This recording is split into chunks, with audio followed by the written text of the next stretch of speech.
Powering on, ready to connect. Okay, you see where it says My Works? That comes up. You plug the Seestar into your computer and you get this My Works thing. Okay. Now let's see if it does it this time. Ah, there we go. Okay, yeah. Apparently the Seestar has to be plugged in order to do this part. So no problem. Sometimes we run into a little glitch when we're trying something for the first time. I did this before, but I had the Seestar turned on the whole time, and that's probably why it worked.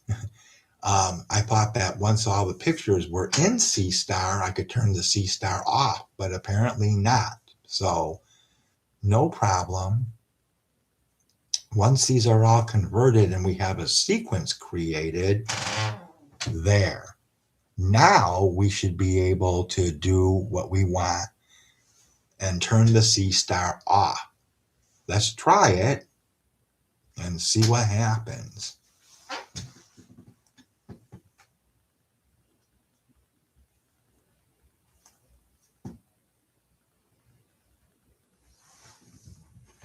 Unplug it. Shutting down. You can hear our little Seestar saying shutting down. Okay, now let's go to sequence and open the frame list. There we go. And you can see we got all our pictures in here. Okay, so very good. Very good. All right. So now we're going to go to where it says registration. Now this is very important. When you do the registration, you want to go down here and click this manual thing off, okay? You also want to make sure this is on green, make sure this is homophotography, okay? Register all images from the sequence, okay? You can put drizzle on, but that's going to take up more computer space. So just leave it off if you don't want to use up a lot of computer space. Let's hope this registers. Okay, so far so good. This is going fine.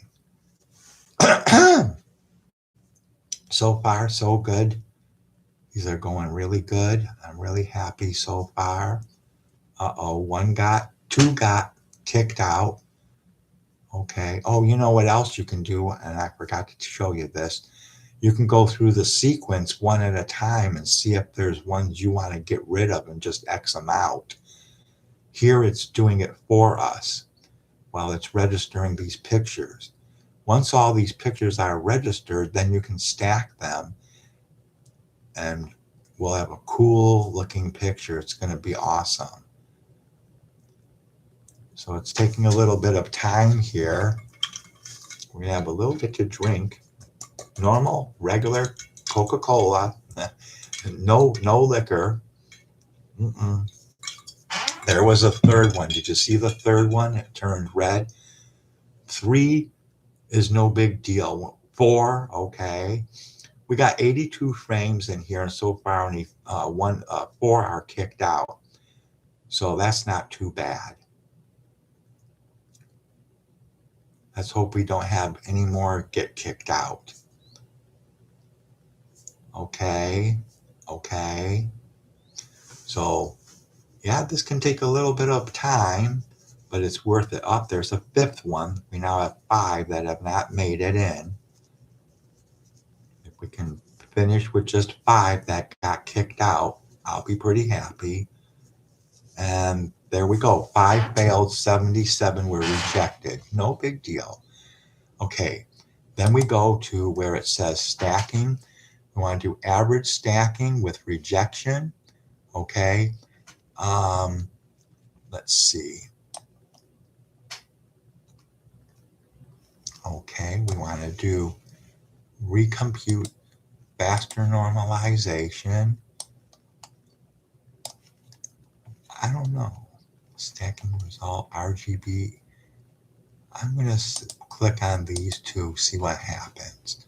Okay, are we ready, set, and go? We're going to stack 77 pictures.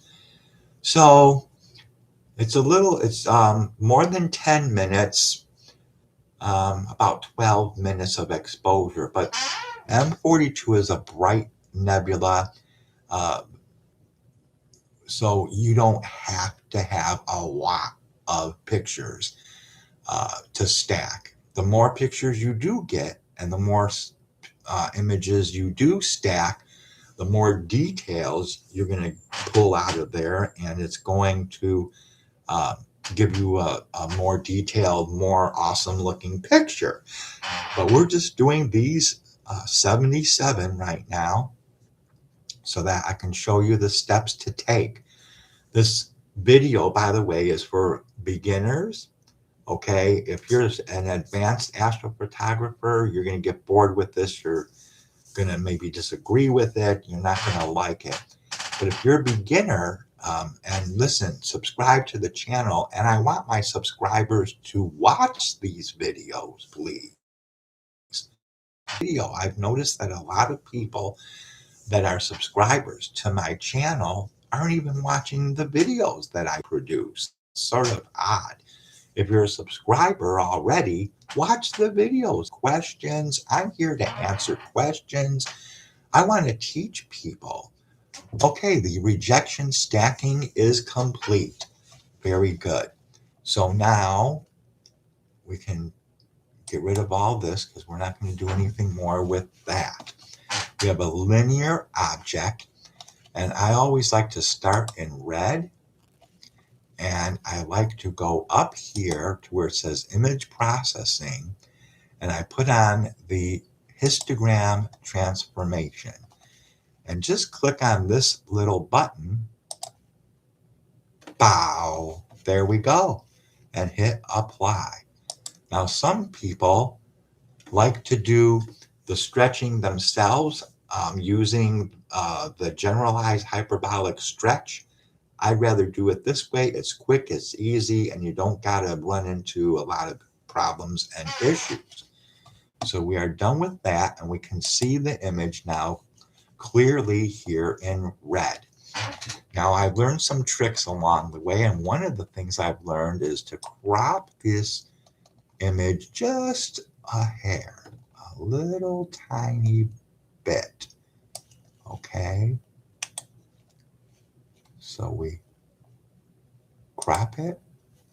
All right, and now what we're going to do, we have it in the red filter, and we're going to switch it over to RGB, and hopefully we will see a colored picture. Bam! Woo! Look at that, folks. Is that cool or what? Now, if you like that, just the way that it is, you can go here and click on next to where it says save and save it.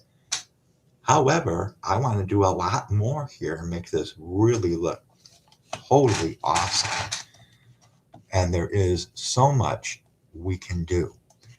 Down at the bottom here, we have some crud that showed up in our picture here. Okay, I hate to lose those stars, but they don't look very nice. All right, so I'm going to make a little box. Now for this, you just left click, drag it.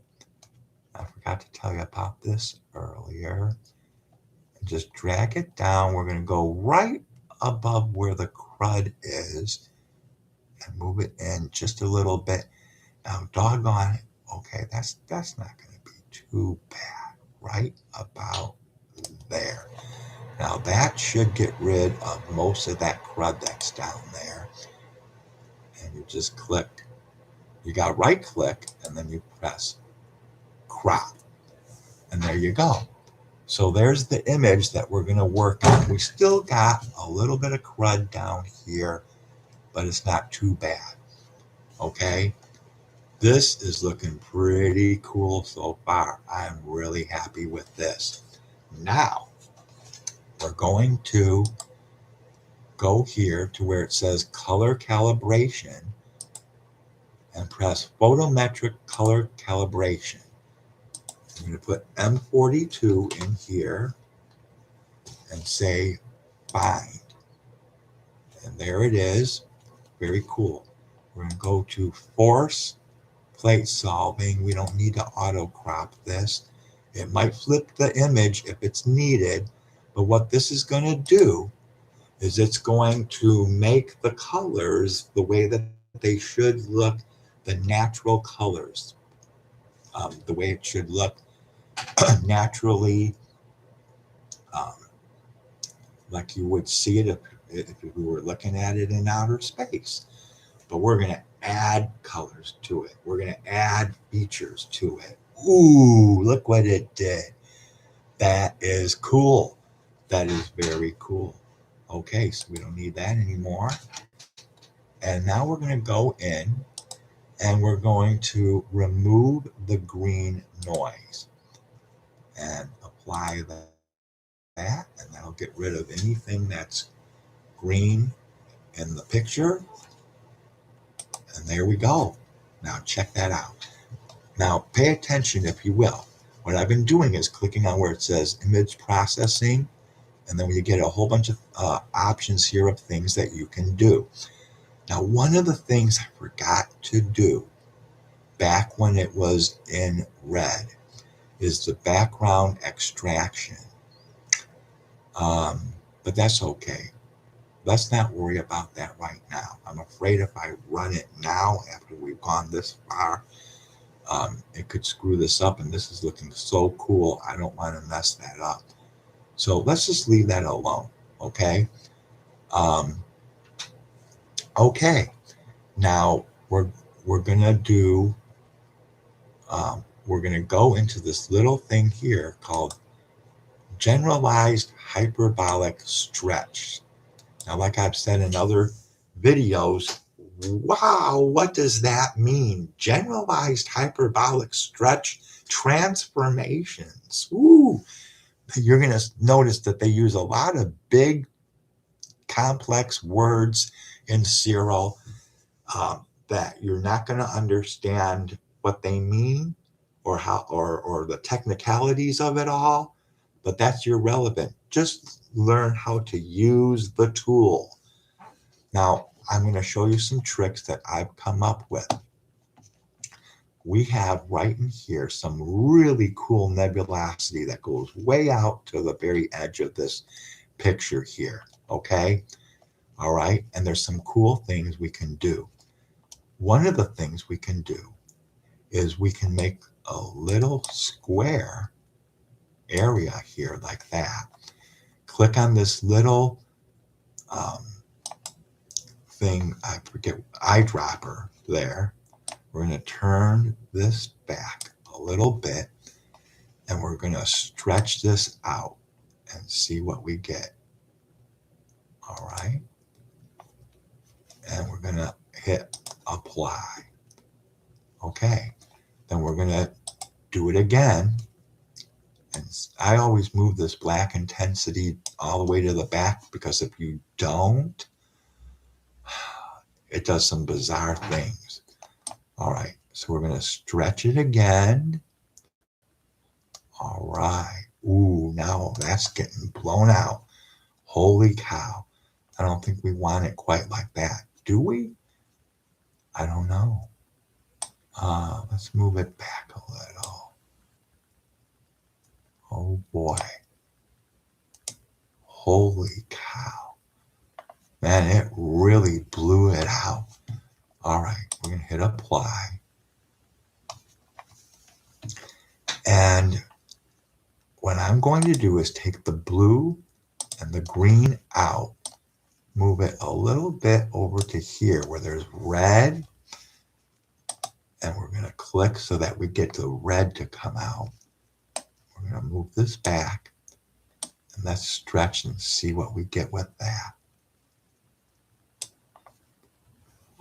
Oh, that's neat. Okay, we're going to hit apply. And let's do that one more time, see if we can get it a little bit more red to come out. Oh, wow, that's looking real neat. Real cool. Now there's one more area that I want to get. It's this area here. That's M43, by the way. The whole picture is M42, but that is M43. Okay, so we want to do this. We want to move this black back, and we're going to stretch that out. Okay, and hit apply.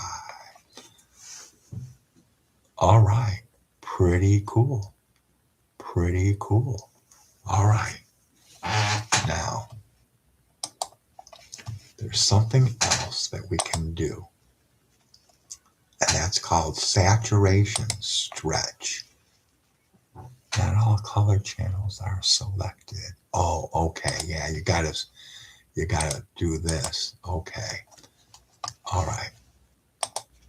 Saturation. Whoops. Stretch. We'll saturate the colors. Let's see what happens.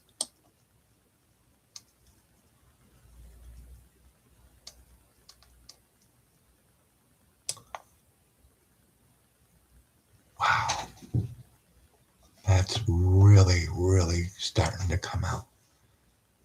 Let's try one more time. Okay. Let's do the whole thing with that little ink blot. And let's stretch that baby out. Stretch it out.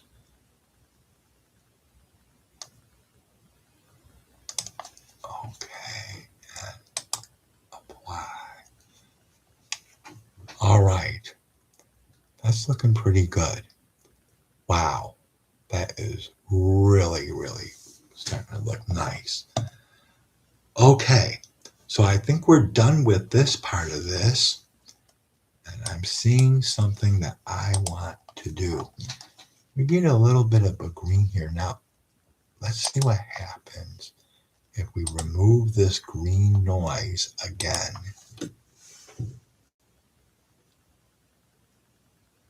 There we go. It's a little bit better. Okay. Now we're going to go into color saturations. And we're going to move this up. Wow. Now that's what I wanted to get with the stretch. Oh, wow. That is looking neat. Wow. Let's try that one more time and see what happens. Color saturation. Give it a little bit more. You know, I just thought of something. Background factor. Wow, that's going to be really blue. Wow, that's not looking too good. Okay, let's move it back this way. There we go. There we go. And this way. That's not good. Okay, right about there. There, that looks nice. And let's apply. Okay. Now I want to do something.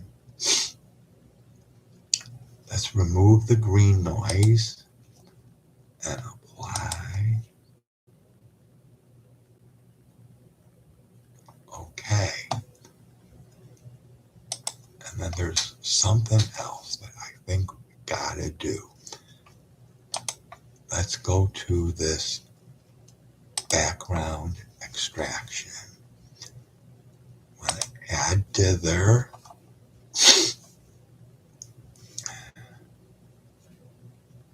And we want to generate. It did it for us. It leaves the nebula in there alone, and it's just going to do the background. Now, there's a couple of these. Whoops. Shoot. Maybe I shouldn't have done that. Oh, well. Just leave it alone. Let's see what happens. Let's hope the picture doesn't get destroyed.